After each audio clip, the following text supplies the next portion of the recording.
Alpha Beta, Hinky Dinky, Jitney Jungle. These grocery stores have all gone to that great parking lot in the sky. But why? The founders of the California-based grocery store chain Alpha Beta are often credited with creating the modern, self-service supermarket concept we all know today. And here's how it happened. In the early 1900s in Pomona, California, brothers Albert and Hugh Gerard started small, with just one butcher shop. Soon expanding into the grocery business, they had a unique idea. Why not let the customers get their own groceries instead of having clerks retrieve them? This simple concept is something we all take for granted today, but it was a novel one back then, and it became one of the keys to their success. And how did they get that name? Well, after realizing customers had no clue where to find things on the shelves, the brothers started stacking products in alphabetical order, a technique that worked so well they named their market after it, Alpha Beta. Up one aisle and down another.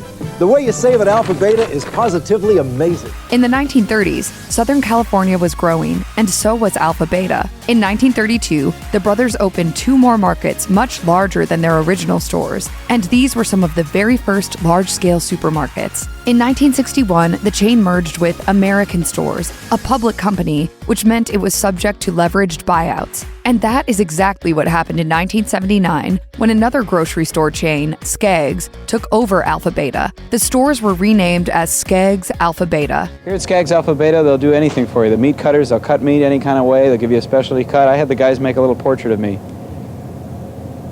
In 1994, the Alpha Beta stores were folded into the California supermarket chain Ralph's. If you've ever wondered what A and P stood for, the answer is Atlantic and Pacific, as in the Great Atlantic and Pacific Tea Company. Well known on the East Coast and Midwest grocery scenes, it began as a tea company back in 1859, right before the Civil War. Expanded inventory and good pricing led to customer loyalty, which allowed A&P to move into several states and become a major success. The company was able to expand from the East Coast to the Midwest, and eventually west to California. At its peak, A&P had over 15,000 stores. The 1950s were times of growth for the company, but many smaller stores in the chain were being closed in favor of the larger supermarket format. The company had also lost track of a strategy that initially made it successful. That is, signing short-term leases, allowing the stores to follow the customers, moving where they move. But by the 1950s, the company was no longer that nimble. In the 1960s and 1970s, the situation got worse as the California stores were closed, and the company started opening new store formats that fell flat. Sell-offs and store closures continued, culminating in 2 rounds of bankruptcy in 2010 and 2015, after the company faced adverse changes in terms from suppliers, according to USA Today. The financial losses were too great, and the last A&P closed in 2015. Dominick's Finer Foods was a Chicago stalwart from 1918 until its closing in 2013. Named after its founder, Dominick DiMatteo, the chain initially didn't grow that quickly, having only 7 stores by the early 1960s. In 1968, the chain was bought out by Fisher Foods, though the company kept the Dominick's name. At your Dominick's Finer Foods store, famous for imported Italian foods, Italian-style domestic foods. In 1981, Dominick DiMatteo Jr. bought the company back from Fisher, and that's when Dominick's really took off. The company added video rental, prepared foods, and many other divisions, and kept expanding stores. This week in Dominick's Country Fresh Produce Department, you'll find some appealing savings on golden ripe bananas. Things looked great until DiMatteo Jr. died in 1993, at which point the family decided to sell the company. In 1997, Safeway bought the markets. The trouble for Dominick's started just a few years later. First, Safeway made Dominick's run more like its other stores, replacing favorite store brands with Safeway brands and ending special orders. Then, waves of firings and resignations struck management. Customers rebelled, union negotiations stalled, and Dominick's even got sued by Michael Jordan for using his likeness in an ad without permission. Things got even worse in 2011, when customers reported finding expired products on store shelves, with one blogger finding 435 products, some dating back to 2008. In 2013, Safeway decided to sell its remaining Dominick stores to different companies. But the story doesn't end there. Just this year, one of the founders' great-grandsons opened a new grocery chain in Chicago called Dom's Kitchen and Market. Indianapolis-based Double 8 Foods provided a necessary service in parts of the city that didn't have much in the way of grocery stores. And when the chain closed in 2015, the Indianapolis Star interviewed several customers who were worried about where they could shop next. The Star also noted that Indianapolis had more food deserts than other U.S. cities, making the store closure particularly painful for residents. But the family-run chain was forced to close when the owners couldn't find buyers to keep it going. A shock and a punch in the gut to the neighborhood. The Double 8 not only put food on the table, but it provided jobs for people here in the neighborhood. The chain started out as 7-Eleven supermarkets in 1957. Zoltan Wise opened one market, named after its hours, expanding to 6 stores by 1971. After Wise died and the store was handed to his relatives, Elena and Isaiah Cooperstein, the name was changed to Double 8. Mr. Cooperstein told the Urban Indie blog in 2010 that the name referred to the day the store opened, August 8th, as well as the date of the Coopersteins' anniversary. The couple continued to manage the store as before, but by 2015, they didn't have the revenue to continue. No one would buy the chain, so they were forced to close all of the stores in July of that year. Where are they going to go now? This was already a food desert.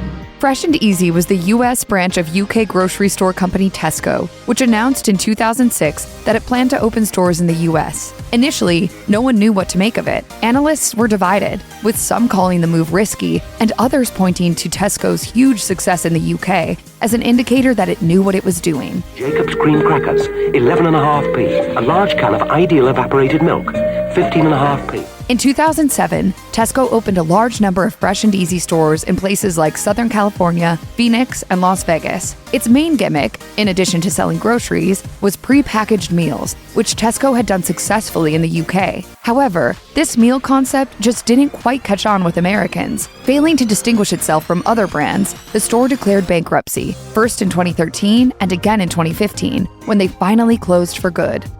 Back in 1943, Henry and Jesse Boney started a fruit stand in La Mesa near San Diego, California. That stand grew into 5 stands and then into full stores, at which point the Boneys sold them. But the Boneys returned to the grocery business in the 1970s when sons Steve, Stan, and Scott opened Windmill Farms, which later became Boney's. In 1997, the brothers renamed the chain Henry's Marketplace. However, 2 years later, the Boney family sold Henry's and it was renamed Wild Oats Market, something that Sean Boney, Stan's son, later told the San Diego Union-Tribune they regretted. After the sale, Stan and Sean couldn't open another market in California because of a non-compete agreement. So they went to Arizona and started the Sprouts chain, which quickly grew into a multi-state operation. Later, the Boneys struck a deal to combine Henry's, also known as Wild Oats, with Sun Harvest and Sprouts, all of 3 together as one chain that still stands today, called simply Sprouts.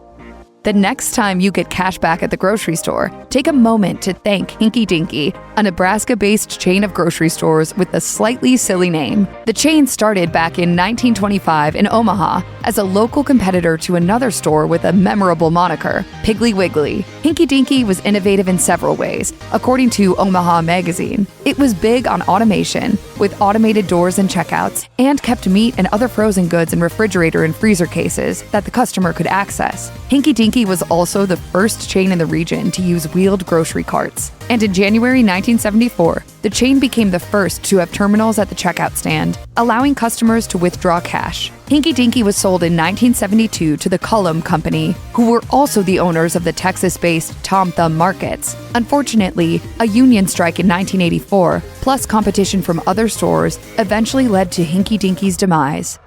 An outlier in the Southern California grocery scene because of its founder's extreme caution and refusal to join any mergers, the Hughes market story is a bit different. In the mid-1950s, Joseph Hughes opened the first Hughes market in a suburb of Los Angeles. Hughes was very cautious about making changes or expanding in-store services. Growing the chain was a slow process because Hughes did not want to take on debt to open more stores, which was an unusual attitude at the time. One of Hughes' successful innovations was introducing fresh fish in the stores, something that other Southern California chains weren't yet doing. After Joseph died in 1982, his son Roger, who had been managing another Hughes, continued the no-debt expansion of the chain, but got more assertive in finding opportunities to open new Hughes locations. This strategy was a success, and Hughes quickly grew into a billion-dollar company.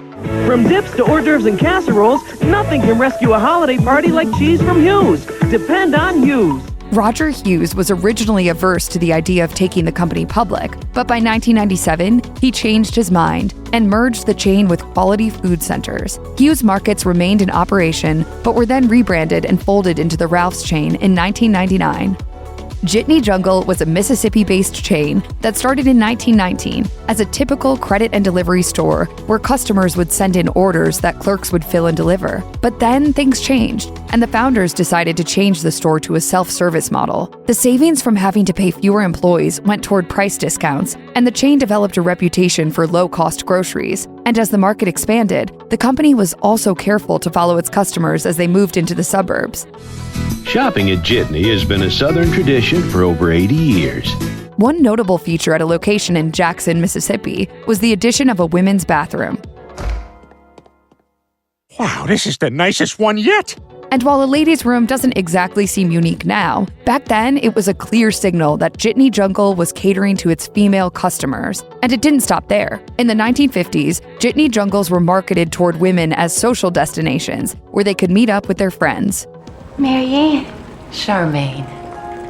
The chain even offered chairs for children who would wait for their mothers in the store. The chain also expanded into a few other states in the South. The company remained privately owned for most of its existence. But in 1996, a New York investment firm offered the financial resources the owners needed to expand. When the merger was complete, the chain expanded rapidly, and so did expenses, forcing Jitney Jungle to file for bankruptcy. In 2000, Winn-Dixie bought Jitney Jungle and rebranded the remaining stores. National Tea, later known as simply National, was a Chicago company that began in 1899 and quickly grew into one of the largest grocery chains in the region. It was hit hard by the Great Depression, but even that devastating time couldn't stop National from remaining one of America's largest grocery chains. Known for bringing products directly from farms to its stores, National allowed farmers to sell items that were normally too perishable to sit in a distributor's warehouse. In the 1950s, National Tea was bought by George Weston Limited, a Canadian retailer, and renamed National Supermarkets. And in 1995, Schnucks Markets bought the National chain. But this is where National's story really veers off course. Some of the stores were purchased by an investment manager who illegally diverted millions of dollars and wound up in prison. National couldn't survive this blow, and the stores faded away. Tidyman's, based in Spokane, Washington, was founded in 1965. The stores were named after Jim Tidyman, a mechanic in Montana who decided to start a warehouse-style grocery store. Though he had no experience running a grocery store, Mr. Tidyman caught up quickly, expanding his business to Washington and Idaho. Tidyman's was a non-union store, with the employees rejecting efforts to unionize. At that point, one union called for a boycott, but Tidyman courted more conservative customers who weren't union supporters. Then in 1984, things changed, and Tidyman decided to sell the shares of the store to the employees. And by 1986, Tidyman's was employee-owned. The chain continued to expand, until in 1992, Tidyman's was fined by the Department of Labor for using child labor. The case was one of the largest in the Pacific Northwest. Then, in 1999, the chain was ordered to pay an eye-opening $6.2 million in a gender discrimination lawsuit brought by two female employees who claimed they were not considered for promotions. Nice people work here. Pizza from Tidyman's is the best. Supposedly, the payouts were so large, they put Tidyman's future in jeopardy. But the problems didn't end there. According to the Spokane Journal of Business, the chain didn't invest enough in the stores, and by the mid-2000s, many locations were outdated. Finally, in 2006, Tidyman's had to sell its stores to pay off its debts, vanishing into grocery store history.